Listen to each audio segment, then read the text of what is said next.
what is known as building one of the Kremlin houses President Vladimir Putin's working office in downtown Moscow. Alexander Nemenov. Getty Images. The first email arrived in the inbox of Counterpunch, a left-leaning American news and opinion website, at 3:26 a.m. the middle of the day in Moscow. Hello, my name is Alice Donovan and I'm a beginner freelance journalist. Read the February 26, 2016 message.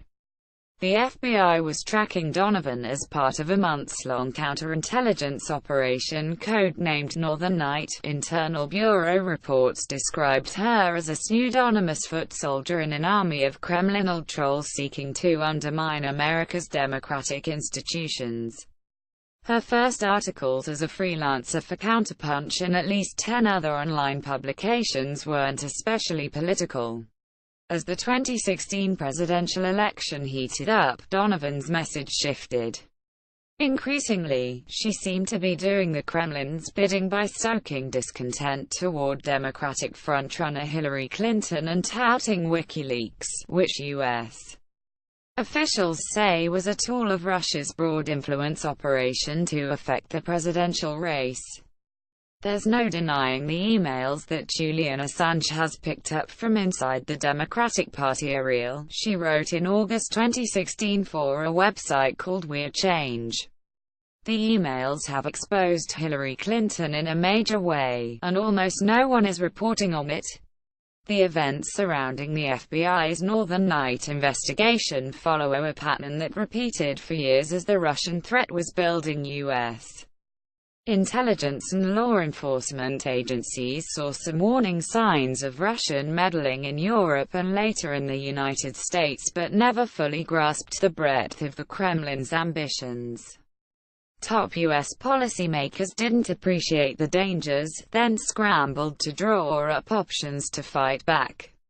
In the end, big plans died of internal disagreement, a fear of making matters worse, or a misguided belief in the resilience of American society and its democratic institutions.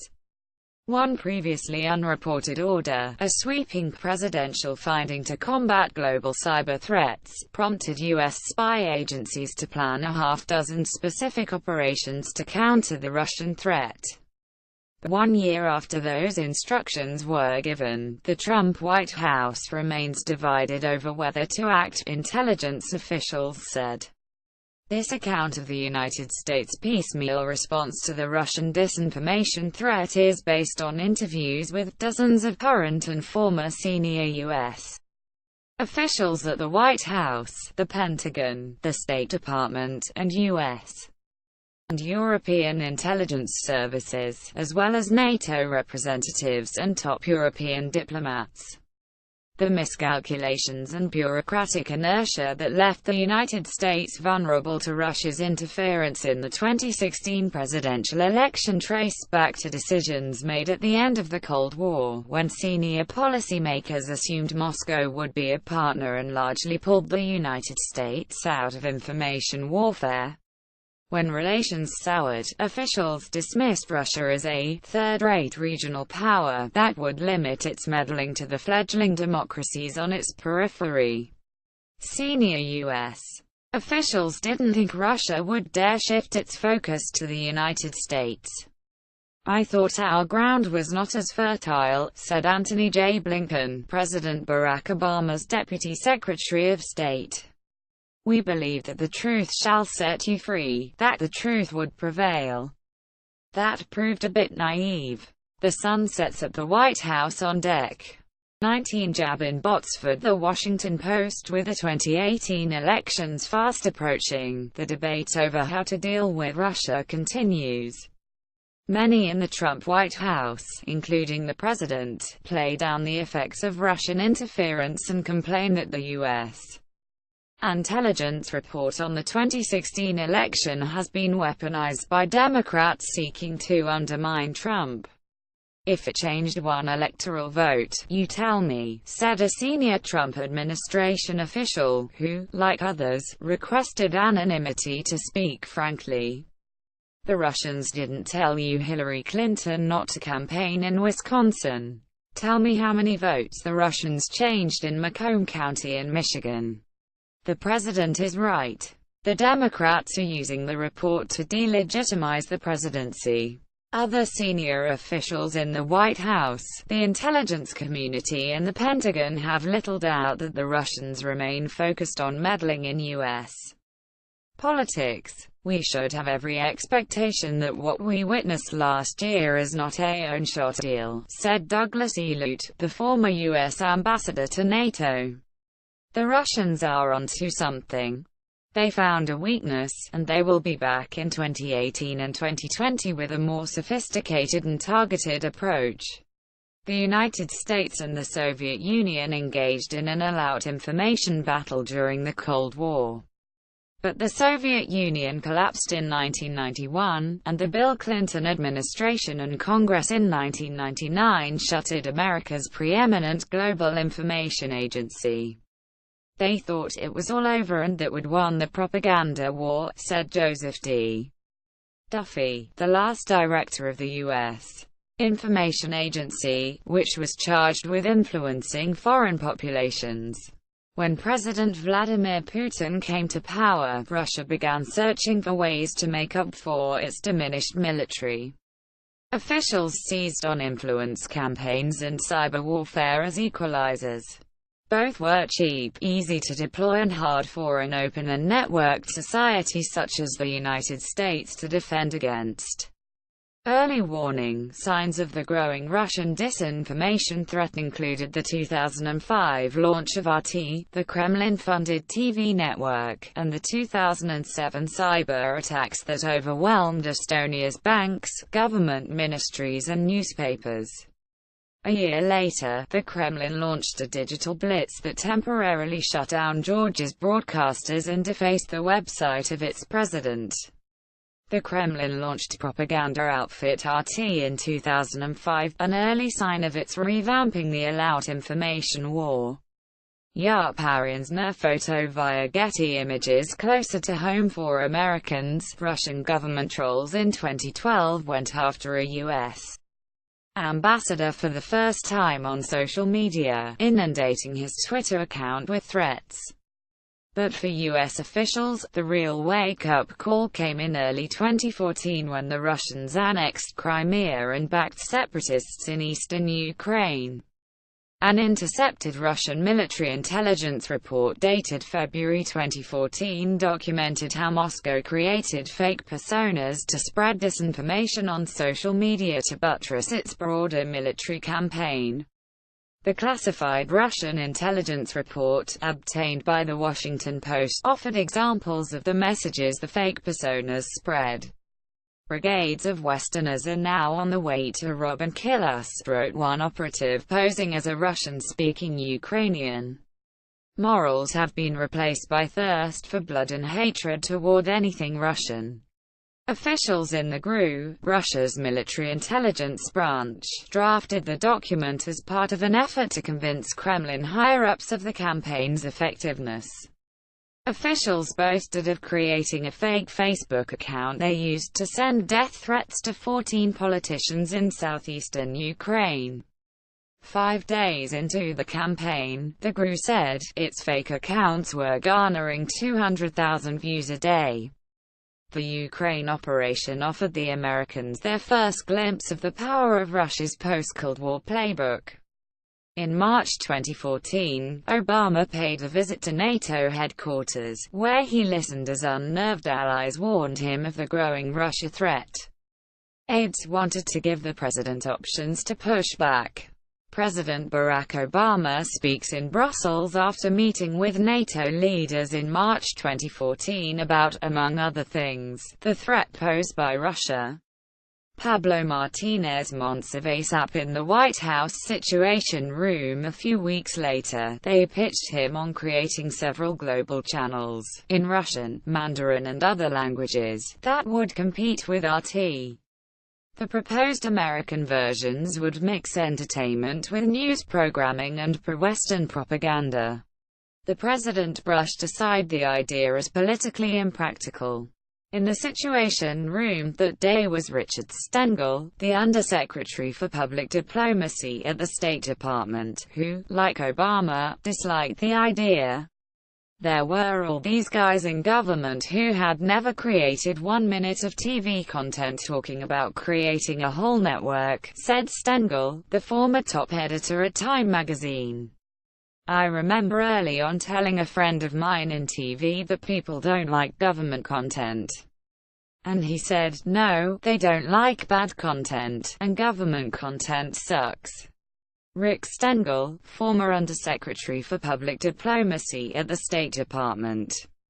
NBC Newswire NBCU photo bank via Getty Images. So Stengel began to look for alternatives to counter the threat. Across Eastern Europe and Ukraine, Russian-language channels mixing entertainment, news and propaganda were spreading the Kremlin's message. Stengel wanted to help pro-Western stations on Russia's periphery steal back audiences from the Russian stations by giving them popular American television shows and movies. Shortly after Obama nixed the idea of American-funded networks, Stengel traveled to Los Angeles in the hope that a patriotic appeal to Hollywood executives might persuade them to give him some blockbusters free. Stengel's best bet was Michael M. Linton, then the chairman of Sony Pictures, who had grown up in the Netherlands and immediately understood what Stengel was trying to do. He recalled how in the 1970s one Dutch political party sponsored episodes of MASH to portray America as sympathetic to the anti-war movement. A rival party bought the rights to All in the Family to send the message that U.S. cities were filled with bigots like Archie Bunker. But Sony's agreements with broadcasters in the region prevented Linton from giving away programming. Other studios also turned Stengel away. Back in Washington, Stengel got Voice of America to launch a round-the-clock Russian-language news broadcast and found a few $1 million to translate PBS documentaries on the Founding Fathers and the American Civil War into Russian for broadcast in eastern Ukraine. He had wanted programming such as Game of Thrones, but would instead have to settle for the likes of Ken Burns. We brought a tiny, little Swiss Army knife to a gunfight, he said. The task of countering what the Russians were doing fell to a few underfunded bureaucrats at the State Department who journeyed to the CIA, the NSA, the Pentagon and the FBI searching for help and finding little. U.S. intelligence and law enforcement agencies in the aftermath of 9/11 prioritized counterterrorism. They worried about the legal peril of snooping on social media and inadvertently interfering with Americans' communications. The State Department created a small team to tweet messages about Ukraine, but they were vastly outnumbered by the Russian trolls. Frustrated U.S. officials concluded that the best information on Russia's social media campaign in Ukraine wasn't coming from U.S. intelligence agencies, but from independent researchers. In April 2015, Lawrence Alexander, a 29-year-old self-taught programmer who lived with his parents in Brighton, Britain, received an unexpected Twitter message from a State Department official who reported to Stengel. "Can you show what the Russians are swarming on in real time?" the official, Macon Phillips, asked. "Your work gave me an idea." A few months later, Phillips requested an in-person meeting. Alexander, who suffers from a genetic disorder that often leaves him chronically fatigued, wasn't able to make the two-hour trek to the U.S. Embassy in London. So Phillips took the train to Brighton, where Alexander walked him through his research, which was spurred by his alarm over Putin's intervention in Ukraine and his crackdown on gays and journalists. Phillips's ideas sprang from his work on Obama's first presidential campaign, which used social media analytics to target supporters. One proposal now was to identify online influencers who were active on social media spreading Kremlin messages. Phillips wanted to use analytics to target them with U.S. counter-arguments. State Department lawyers, citing the Privacy Act, demanded guarantees that data on Americans using social media wouldn't inadvertently be collected as part of the effort. The Free Internet law restricts the collection of data related to the ways Americans exercise their First Amendment rights. The lawyers concluded that it applied to tweets, leaving some State Department officials baffled. "When you tweet, it's public," said Moira Whelan, a former Deputy Assistant Secretary for Digital Strategy. "We weren't interested in Americans." The lawyers' objections couldn't be overcome. The project, which Phillips worked on for more than a year, was dead. While Stengel and Phillips were struggling to make do with limited resources, the CIA, at the direction of Obama's top national security advisors, was secretly drafting proposals for covert action. Russia hawks in the administration wanted far-reaching options that, they argued, would convince Putin that the price he would pay for continued meddling in the politics of neighboring democracies would be certain and great, said a former official involved in the debate. One of the covert options that officials discussed called for U.S. spy agencies to create fake websites and personas on social media to fight back against the Kremlin's trolls in Europe. Proponents wanted to spread anti-Kremlin messages, drawing on U.S. intelligence about Russian military activities and government corruption. But others doubted the effectiveness of using the CIA to conduct influence operations against an adversary that operated with far fewer constraints.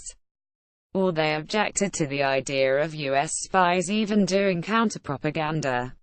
James R. Clapper, Jr., the top spy in the Obama administration, said in an interview that he didn't think the United States should emulate the Russians.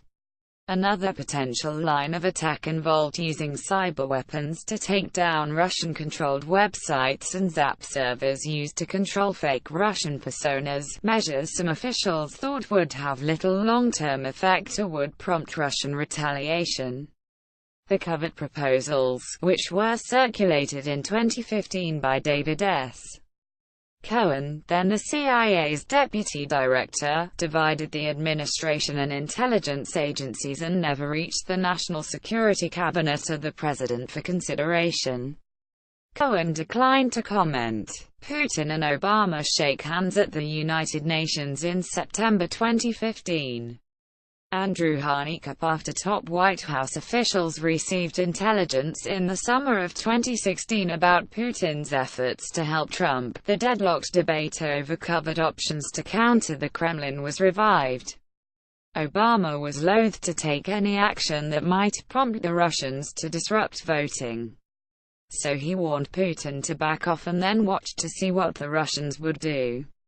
After the election, Obama's advisors moved to finalize a package of retaliatory measures. Officials briefly considered rushing out an overarching new order, known as a presidential finding, that for the first time since the collapse of the Soviet Union would authorize sweeping covert operations against Russia. But they opted against such a far-reaching approach. Instead, the White House decided on a targeted cyber response that would make use of an existing presidential finding designed to combat cyber threats around the world rather than from Russia specifically. As a supplement to the cyber finding, Obama signed a separate, narrower order, known as a Memorandum of Notification, which gave the CIA the authority to plan operations against Russia. Senior administration and intelligence officials discussed a half-dozen specific actions, some of which required implants in Russian networks that could be triggered remotely to attack computer systems. Members of the Obama administration expected that the CIA would need a few weeks or, in some cases, months to finish planning for the proposed operations. Those actions were cooked, said a former official. They had been vetted and agreed to in concept. Obama left behind a roadmap. Trump would have to decide whether to implement it. Before Trump took office, a U.S. Government delegation flew to NATO headquarters in Brussels to brief allies on what American intelligence agencies had learned about Russian tactics during the presidential election. U.S. officials are normally reluctant to share sensitive intelligence with the alliance's main decision-making body. But an exception was made in this case to help fireproof all 28 allies in case Russia targeted them next, a senior U.S. official said. The Obama administration had gone through an agonizing learning curve. The Russians, beginning in 2014, had hacked the State Department and the White House before targeting the Democratic National Committee and other political institutions. By the time U.S. officials came to grips with the threat, it was too late to act. Now they wanted to make sure NATO allies didn't repeat their mistakes. Jens Stoltenberg, the NATO Secretary-General, gavelled the closed-door session to order, and the Americans ran through their 30-minute presentation.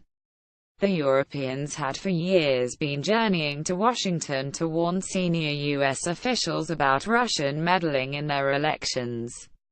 The Americans had listened politely but didn't seem particularly alarmed by the threat, reflecting a widely held belief inside the U.S. government that its democratic institutions and society weren't nearly as vulnerable as those in Europe. For the first time since the days after 9/11, the American officials in Brussels sounded overwhelmed and humbled, said a European ambassador in the room. When the brief was finished, the allies made clear to the Americans that little in the presentation surprised them. "This is what we've been telling you for some time," the Europeans said, according to Lute, the NATO ambassador. "This is what we live with. Welcome to our lives." After Trump took office, Russia's army of trolls began to shift their focus within the United States, according to U.S. intelligence reports. Instead of spreading messages to bolster Trump, they returned to the long-held objective of sowing discord in U.S. society and undermining American global influence. Trump's presidency and policies became a Russian disinformation target. President Trump crosses the White House's South Lawn on Friday to leave for the holidays. Jab in Botsford. The Washington Post articles from Donovan and other Kremlin-backed personas slammed the Trump administration for, among other things, supporting terrorists and authorizing military strikes that killed children in Syria. "They are all about disruption," said a former official briefed on the intelligence. "They want a distracted United States that can't counter Vladimir Putin's ambitions." The dilemma facing the Trump White House was an old one: how to respond. In the weeks before Trump's inauguration, Brett Holmgren, a top intelligence official in the Obama White House, briefed Ezra Cohen-Vatnik, his Trump administration counterpart, on the actions Obama had taken. Holmgren and Cohen-Vatnik declined to comment. Once in the job, Cohen-Vatnik sent out memos identifying counterintelligence threats, including Russia's, as his top priority, officials said. He convened regular meetings in the White House Situation Room at which he pressed counterintelligence officials in other government agencies, including the CIA, to finalize plans for Russia, including those left behind by the Obama team, according to officials in attendance. By spring, National Security Advisor H.R. McMaster, senior White House Russia advisor Fiona Hill and Cohen-Vatnik began advocating measures to counter Russian disinformation using covert influence and cyber operations, according to officials. But, just as in the Obama administration, the most far-reaching ideas ran into obstacles. McMaster and Tom Bossert, Trump's Homeland Security advisor, both laid claim to controlling the cyber portfolio, and would sometimes issue conflicting instructions that left policymakers and intelligence officials confused about whose direction to follow. Obama's 11-tower actions had cleared the way for spy agencies to conduct cyber operations to counter the Russian threat. But the CIA still had to finalize the plans, and the Trump White House wanted to review them. Bossert was more cautious than McMaster about using cyber tools offensively. His message to the National Security Council staff, a senior White House official said, was, "We have to do our homework. Everybody needs to slow down." Directing the CIA to conduct covert influence operations was a similarly fraught process. Before the agency could proceed, intelligence officials informed the White House that it would need new authorities from the president.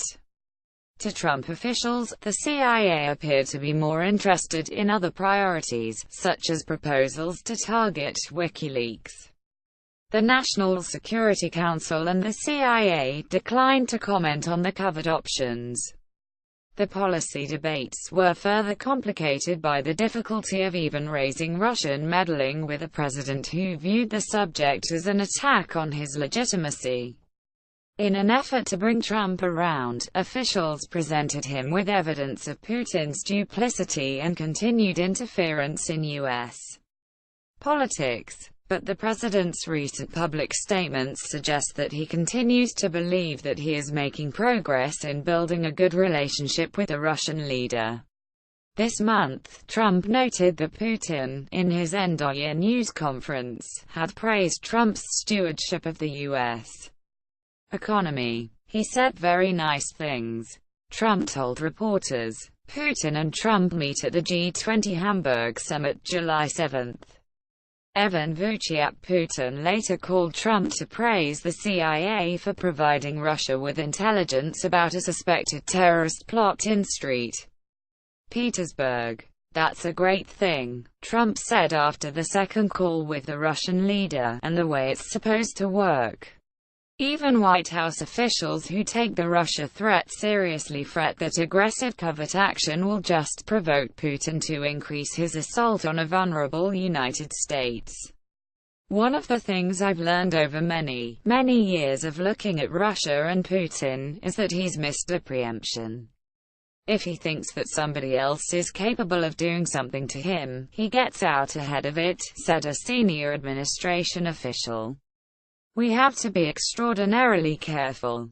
The Kremlin has given little indication that it intends to back off its disinformation campaign inside the United States." More than a year after the FBI first identified Alice Donovan as a probable Russian troll, she's still pitching stories to U.S. publications. In the spring, Donovan's name appeared on articles criticizing Trump's conduct of the war in Syria and defending Russian-backed leader Bashar al-Assad. U.S.-led coalition airstrike on Assad's troops not accidental, the headline of a May 20 piece on Counterpunch read. Her last piece for Counterpunch, headlined, "Civil War in Venezuela," was published October 16. Other pieces under her byline have been published in recent months at Veterans Today, where Gordon Duff, the site's editor, said he knew nothing about Donovan.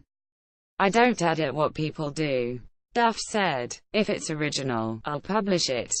I don't decide what's real and not real." At Weird Change, which has also recently published Donovan's work, Luke Rudkowski, one of the site's founders, wondered why the FBI didn't contact his publication with its suspicions. "I wish we could get information from the FBI so we could understand what's really happening," he said.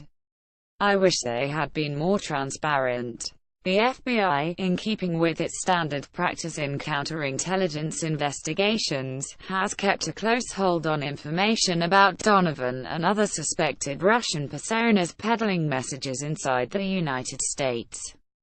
Bureau does not have the authority to shut down the accounts of suspected trolls housed on U.S. social media companies' platforms.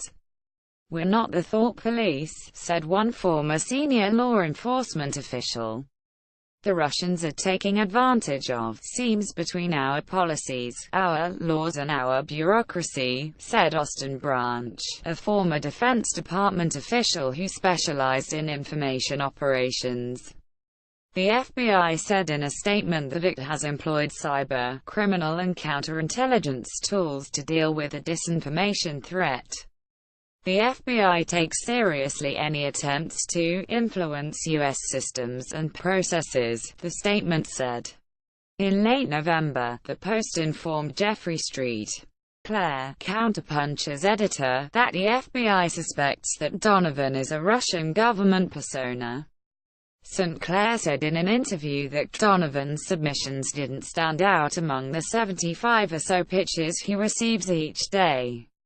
On November 30, he sent her an email saying he wanted to discuss her work. When he got no response, Street. Claire followed up with a direct message on Twitter, asking her to call him immediately. On December 5, Donovan finally replied by email, "I do not want to talk to anyone for security reasons." St. Clair tapped out a new message, begging her to provide proof, a photograph of her driver's license, a passport, that would show that she was the beginning freelance journalist she claimed to be in her introductory email from 2016. "It shouldn't be that difficult to substantiate," he wrote. He has yet to receive a response. Julie Tate contributed to this report.